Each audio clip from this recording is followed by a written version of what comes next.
Hey my little chunkies, I hope you all are doing great. So my name is Ashi, as you all know, and today we are going to do a very important topic in nationalism in India, that is going to be civil disobedience movement. Okay, so let's see हम लोग आज क्या क्या करेंगे. सबसे पहले हम पढ़ेंगे कि CDM था क्या, उसके क्या क्या फीचर्स थे, क्या क्या हुआ था CDM में, and then will move on कि किन रीजंस की वजह से CDM कॉल ऑफ हो गया था, क्यों गांधी जी ने उसे कॉल ऑफ किया था, and then Gandhi Irwin pact कुछ एक चीज़ थी. लेट्स सी ये क्या था. Then fourth is relaunching of CDM. भाई जब CDM बंद कर दिया तो फिर रीलॉन्च क्यों हुआ? That is what one important thing we are going to discuss. Okay, so let's quickly start. But yes, remember NCM और CDM ये दो ऐसे मूवमेंट्स है जो बहुत ज़्यादा इंपॉर्टेंट है एग्जाम पॉइंट ऑफ व्यू से, यूजुअली आते हैं आपके एग्जाम्स में. सो NCM मेक श्योर आप लोग पहले देख के आओ, तभी CDM देखना, नहीं तो आप कनेक्ट नहीं कर पाओगे. एंड देन CDM में यूजुअली क्वेश्चंस आते हैं कि क्यों गांधी जी ने कॉल ऑफ कर दिया CDM, क्यों CDM रीलॉन्च हुआ था, ऐसी सब चीज़ें हुई. So now let's quickly start.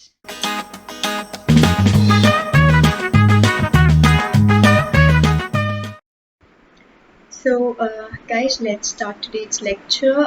हमने लास्ट टाइम यहाँ पे छोड़ा था कि CDM स्टार्ट करने की धमकी दी थी बापू ने कि भाई अगर ये 11 डिमांड्स पूरी नहीं हुए तो मैं 11 मार्च तक अगर नहीं पूरा हुआ तो मैं CDM चालू कर दूंगा.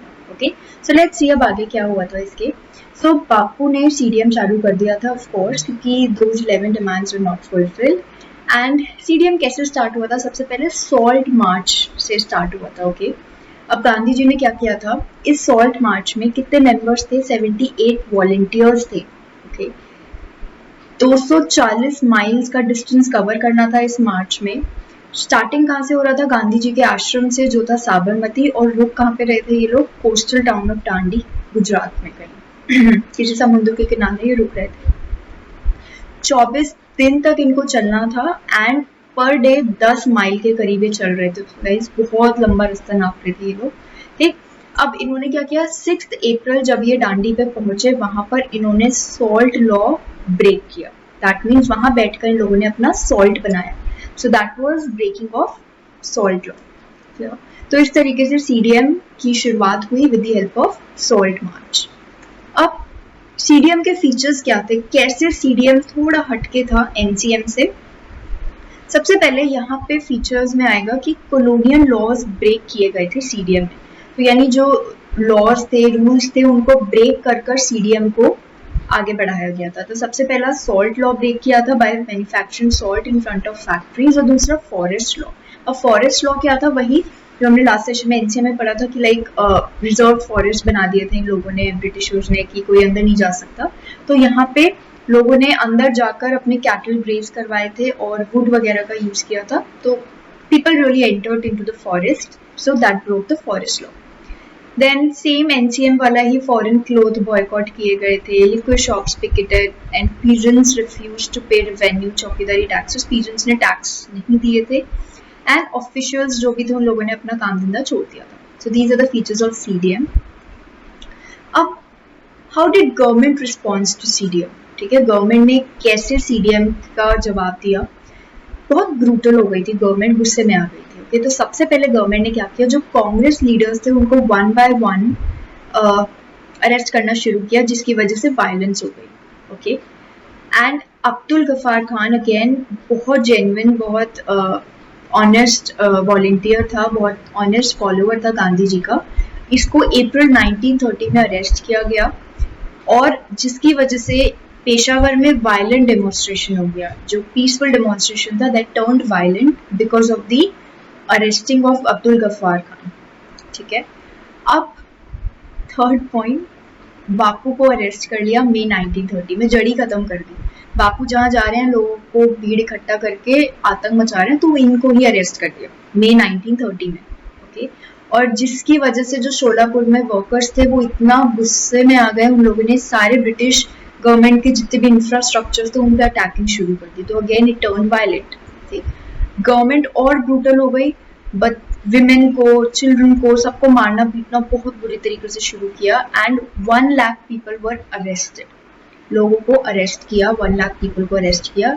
दिस इज हाउ आप इमेजिन कर सकते हो कितना ज्यादा केओस हो गया होगा पूरी जगह, कितना ज्यादा हुड़दंग मच गया था, जिसकी वजह से अब गांधी जी को लगा नहीं यार CDM भी कॉल ऑफ करो, बिकॉज यार इनको पसंद नहीं था वायलेंस, तो वो क्यों आगे बढ़ेंगे ऐसे, है ना। तो जहां बापू को मारा पीटी दिखी, बापू ने डब्बा बंद कर दिया, सीडीएम बंद। ओके, अब सीडीएम बंद करने के बाद गांधी जी ही entered into a pact. Pact का मतलब होता है एक डील करना या फिर एक एग्रीमेंट में आना। Entered into a pact with Lord Irwin. Lord Irwin कौन था याद करो, वाइस रॉय था साइमन कमीशन का। सो 5 मार्च 1931 को गांधी बापू अपने लॉर्ड इरविन के साथ एक डील बनाई, एक पैक्ट में आए। ठीक है ना, let's see what was this pact. Gandhi Irwin pact इसको बोला गया था। एंड था क्या इस पैक्ट में, let's try to understand. Gandhi ji, अगर आपको याद होगा, राउंड टेबल कॉन्फ्रेंस पे एक बार बुलाया गया था कांग्रेस को, किस लिए, डोमिनियन स्टेटस देने के लिए। तो कांग्रेस ने डिनाई कर दिया था, हमें नहीं चाहिए। अब गांधी जी मान गए कि ठीक है मैं राउंड टेबल कॉन्फ्रेंस में आऊंगा।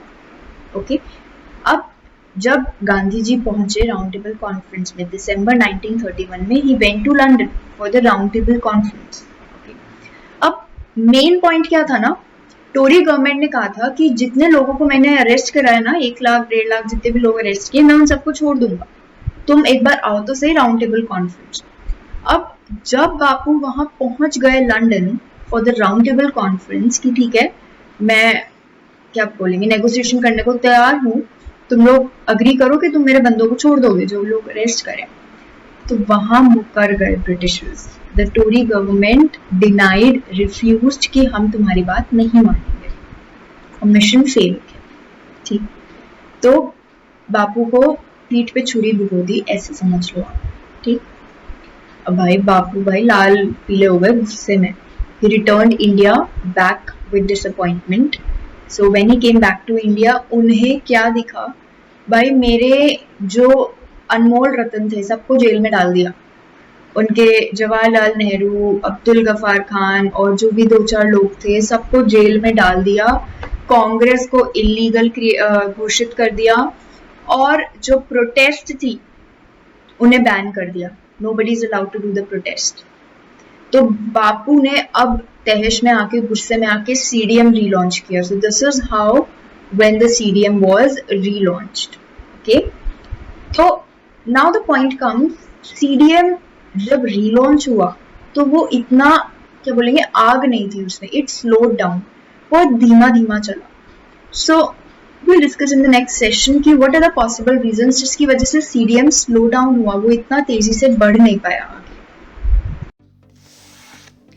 Okay so guys we have come to an end. I hope आप लोगों को सारी चीज़ें क्लियर होंगी सीडीएम से रिलेटेड। बहुत इंपॉर्टेंट टॉपिक है, प्लीज़ अच्छे से करना। एंड टू चेक कि आप लोगों को क्लियर है या नहीं, नीचे डिस्क्रिप्शन में आपको MCQs के लिंक दिए हैं, go ahead and attempt it. Okay, and notes, test series, कुछ भी आप लोगों को चाहिए ना, आपको पता है मेरा एक छोटा सा काम क्या है, टाइमजिनिक्स ऐप आपको इंस्टॉल करना है, वहाँ पे आपको सारी चीज़ें मिलेंगी। ठीक है, and guys I really want to congratulate you all, जिस तरीके से आप लोग MCQs अटेम्प्ट कर रहे हो, that's really good to C.